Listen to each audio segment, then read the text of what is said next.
une âme sœur, un ami, quelqu'un qui me fait chaud au cœur et que j'adore.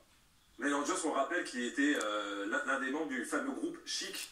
Et c'est Nile Rodgers, si ma mémoire est bonne, et Bernard Edwards qui ont composé Spacer. Oui, ils ont composé un album qui s'appelle King of the World, dans lequel il y a Spacer. Et ce qui était extraordinaire, c'est que l'album est arrivé fait, enfin il y avait tous les playbacks, en tous les cas, lorsque je l'ai reçu. Et ma grande sensation, la première quand j'ai entendu Spacer, c'est que j'ai eu très peur de la tonalité. Je trouvais qu'il me faisait chanter très bas. Donc j'ai dit à Nile, je l'ai appelé, j'ai dit Nile, tu t'es trompé de tonalité, c'est trop bas. Et il m'a dit, je déteste quand tu chantes dans l'aigu. Donc voilà.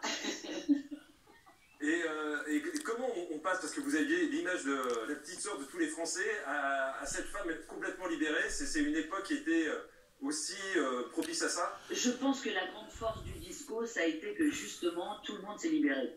Les homosexuels se sont mis au grand jour, tout le monde a voulu faire la fête, et c'est ce qui a fait ce changement dans le monde entier. Et le fait que je sois cachée derrière un surnom, derrière un groupe, c'était la Blanche avec les trois Noirs, ce qui était quand même très révolutionnaire à l'époque, parce qu'il faut dire que là, le racisme, on était les deux pieds dedans, ouais. Et ça m'a valu plein d'ennemis d'ailleurs, mais c'est pas grave, j'assume et je suis très fière, très très fière de l'avoir faite. Après, moi, la grande chance de ma vie, c'est d'avoir été repérée par le groupe Chic, qui était au début aussi, eux, de leur carrière. Et ce qui a fait l'amitié qui me lie avec Nile Rodgers encore aujourd'hui, c'est que j'ai été leur première production. Marc, ça vous évoque une époque bénie, j'imagine. Ouais, la période disco, ça a été, comme dit Sheila, une période qui a libéré tout le monde.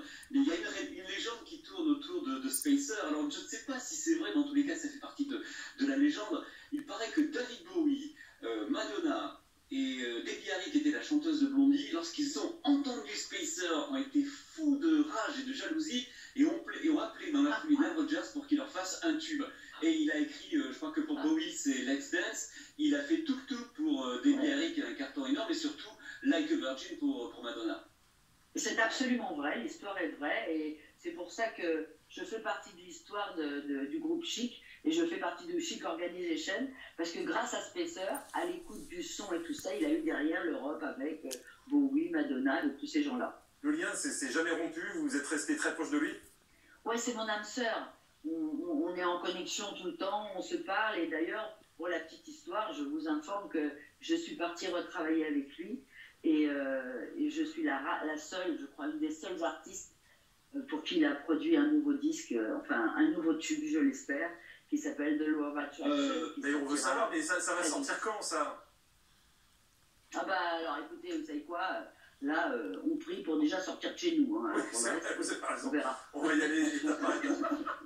Alors, Sheila, l'année 79, il y a eu des tubes assez hallucinants. Marc, vous avez choisi lequel? Moi, j'ai choisi peut-être un des titres qui a le plus cartonné en 1979, qui est sorti en novembre 78. C'est Comment passer à côté de Born to Be Alive de Patrick Hernandez, qui est un des plus gros succès disco, bien sûr, de toute cette période. Faut savoir que Patrick Hernandez a écrit ce tube au début des années 70, qu'il a fait une première version en folk, c'est-à-dire guitare acoustique, voix. Ensuite, il a fait une version rock, il a fait une version hard rock, et puis il s'est dit, bon, ça marchera jamais, je vais élever des veaux du côté du Périgord ou de la Dordogne, je sais plus trop. Et puis un copain en Belgique, un moucro qui s'appelle Yann Van Loo, qui a dit, attends, ton truc a du potentiel, file-le-moi, je vais te le retravailler. Et quelques jours plus tard, il est revenu avec la version disco de Born to Be Alive, qui sera numéro 1 un peu partout dans le monde. C'est, je pense, celui-là, un des plus gros outsiders de Spacer à l'époque. On dit que parmi ces danseuses, il y avait une certaine Madonna. Non, alors, elle n'a pas dansé avec Patrick Hernandez, mais lorsque les producteurs sont partis à New York pour faire la promotion de Born to Be Alive, ils ont fait un casting de danseurs. Et parmi ce casting-là, il y avait la petite Louise Chicone, que l'on connaît aujourd'hui sous le nom de Madonna. On a voulu la retenir, finalement, elle a décliné la proposition. La suite de l'histoire, tout le monde la connaît, quoi. Allez, on regarde tout de suite Patrick Hernandez.